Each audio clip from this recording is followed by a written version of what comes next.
Have you ever encountered a productivity idea that sounds both completely exhausting and at the same time irresistibly effective? Hmm. We're talking about that philosophy that elite performers, they manage to win their day before the rest of the world has even considered hitting snooze. Right.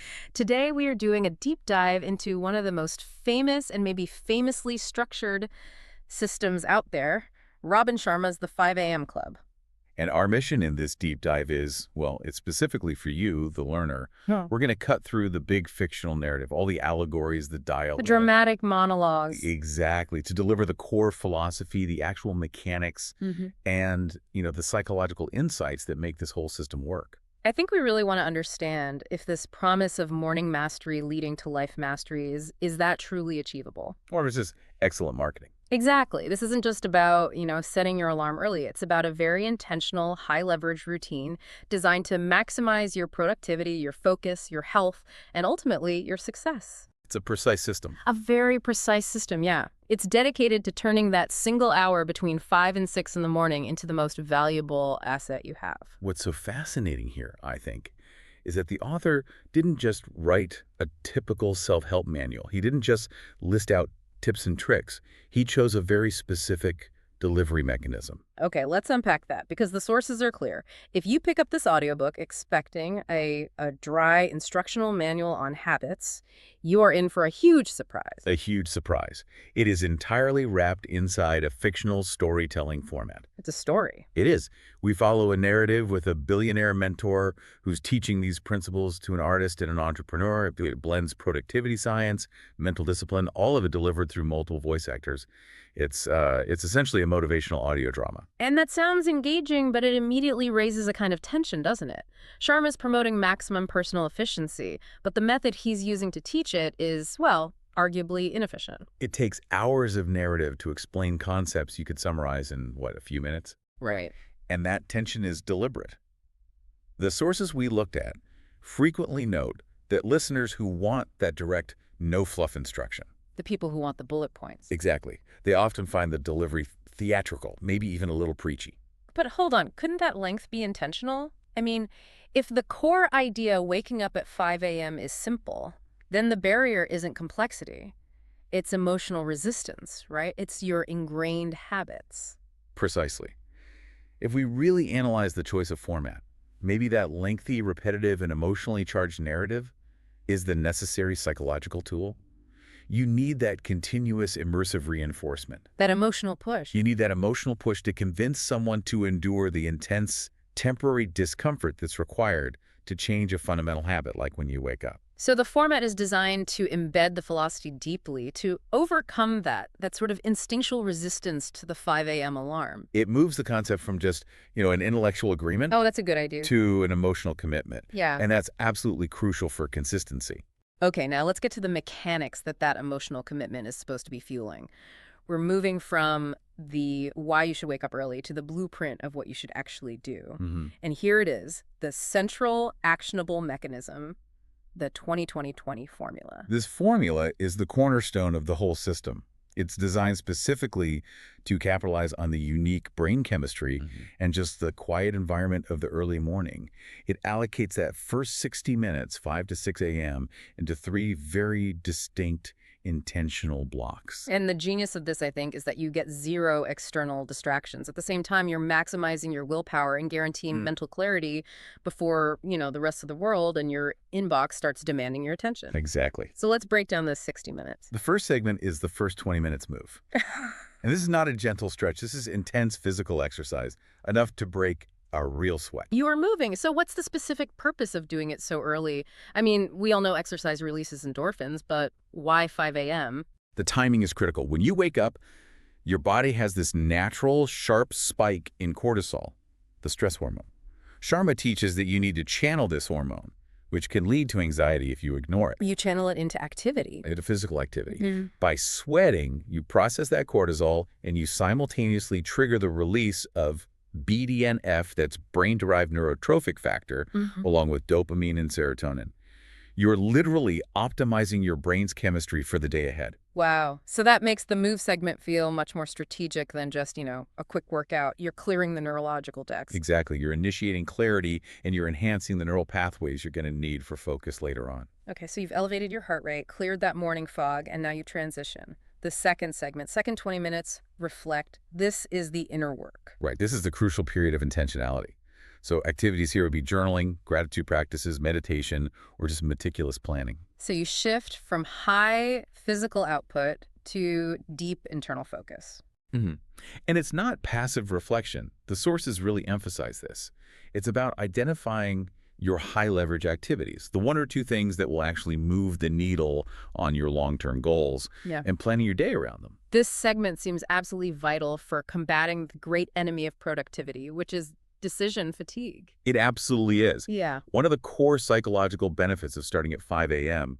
is you eliminate all these low-stakes decisions during your peak willpower window. Right. When you decide at 5:30 in the morning exactly what 3 things you must achieve by noon, you preserve your cognitive reserves for later. You're pre-paving the path. Okay, so you've dedicated 20 minutes to the body, 20 to focus mental prep, and now we move to the third 20 minutes grow. This is all about learning. Purely learning and knowledge acquisition. This means reading a book that's directly related to your mastery, learning a new skill for your profession, listening to focused educational content. You front load your day with growth. You do. You're learning during a time when your brain is highly receptive and has zero competition for its attention. So if you look at that whole cycle move, reflect, grow, you've finished a workout, you've anchored your day with intention, and you've invested in your knowledge all before 6 a.m. That is an undeniable psychological and practical win for the day. It's huge. And that's why Sharma talks about this concept of transient hypofrontality. In simple terms, your prefrontal cortex, the part of your brain for judgment, self-criticism, it's slower to wake up. Oh, interesting. So by starting high-value, focused work during this window, you benefit from a temporary state where you're less inhibited. You can achieve a deeper, more flow-like focus. That is a fascinating nugget. It's not just about the time, but the specific temporary neurological state you're capitalizing on. Now, okay, the 20-20-20 framework is brilliant in its simplicity, but a routine this strict requires just massive commitment. So what does this all mean for building consistency? Because making that 5 a.m. alarm stick is where most people fail. Right. The whole system relies heavily on mental toughness. And the book goes into great detail about the philosophy of commitment.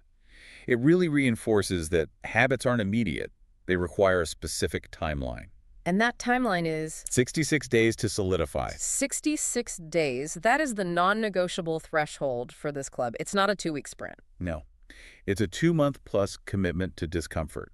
And the system breaks this down into 3 phases, which kind of gives you a roadmap. Okay. The first phase, the destruction phase, days 1 to 22.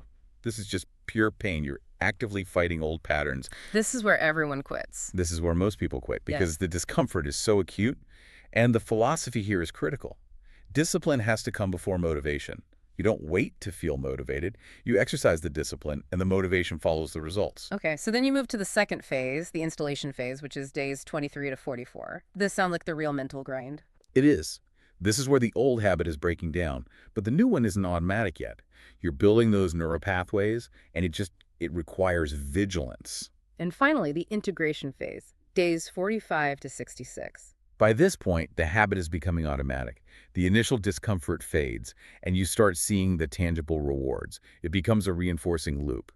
You've stuck to a difficult routine, which builds self-trust and self-respect, making the next disciplined action easier. And a lot of this mental mastery seems to focus on controlling your environment. I mean, eliminating digital addiction is pretty easy at 5 a.m. because no one's emailing you yet. Absolutely. One of the core pillars is protecting what he calls your creative capital, your mental, physical, emotional energy. If you start your day at 5 a.m. by checking social media, you've immediately lost the game. You've defeated the whole purpose. The entire purpose is to achieve high-value outputs before the low-value inputs of the digital world can contaminate your focus. Now, as thorough learners, we do need to balance this motivational surge with some critical context. Because as compelling as the 5 a.m. club is, it's often presented as a kind of universal solution, and that needs a closer look. It does. We have to connect this to the bigger picture and look honestly at who this works for and, crucially, where its limitations are. On the strength side, it's undeniably clear. The 20-20-20 formula is practical, it's immediate, it's high on structure. If you feel stuck or lazy or inconsistent, the emotional push from the book and that simple framework can genuinely drive immediate change. But the narrative itself, as we said, that's a weakness for a lot of people. The critique that comes up again and again is that the dramatic storytelling just makes the book feel unnecessarily long. Right. If you're an advanced reader, you already understand habit formation. You might feel like you're wading through hours of drama to get to nuggets you already know. And we have to address the lifestyle critique. The system assumes certain things, doesn't it? A consistent sleep schedule, the luxury of controlling your morning hours. For many people, parents with young kids, shift workers, people with non-traditional schedules, waking up at 5 a.m. might actually disrupt their necessary sleep. That's the key distinction. If you need 8 hours of good sleep to function, and you can't get to bed until 1 a.m., waking at 5 isn't a path to mastery, it's a path to burnout. Right, and reduced cognitive function. The book does tend to over-idealize this early morning solution without enough emphasis on the prerequisite, which is a controlled sleep environment and enough hours banked. It risks being seen as motivation overload. So the review summary kind of confirms this, right? It does. Motivation and practicality both scored very high, 4 out of 5 stars. But depth of content and repetition, they both landed lower, at 3 stars. So it's high on inspirational structure, but maybe a bit low on groundbreaking theory. So that's the takeaway for you. The ultimate verdict here is that the 5 a.m. Club is really a tool for mindset transformation, above all else. It's excellent for beginners in self-improvement or professionals who just desperately need a disciplined anchor to their day. It provides the structure and the emotional fuel you need to get over that initial discomfort. But it is definitively not ideal for advanced productivity readers or people who already follow strict routines. Or listeners who just prefer a concise, no-nonsense manual. Exactly. You need to assess if you require that drama and repetition to make the behavioral shift. If you need a simple framework and a massive shot of conviction, this system provides the structure for lasting change. So this all raises a really important question. Given that the core of the system, the 20-20-20 formula, the 66-day rule, it's all fundamentally simple. It's high on practical application. So why did the author choose to embed it in such a lengthy, dramatic narrative instead of just a concise, bullet-pointed manual? Precisely. If we accept that the formula itself is easily understood, then its power must come from its successful implementation. And successful implementation means breaking decades of ingrained lethargy. Perhaps the true genius of Sharma's work isn't just in the formula itself, but in his shrewd recognition that temporary discomfort requires this repetitive, intense, emotional delivery to convince a mass audience that permanent growth is worth the fight. What does that realization tell you about the role of narrative in the most successful self-help systems? That is something worth mulling over during your next early morning reflection.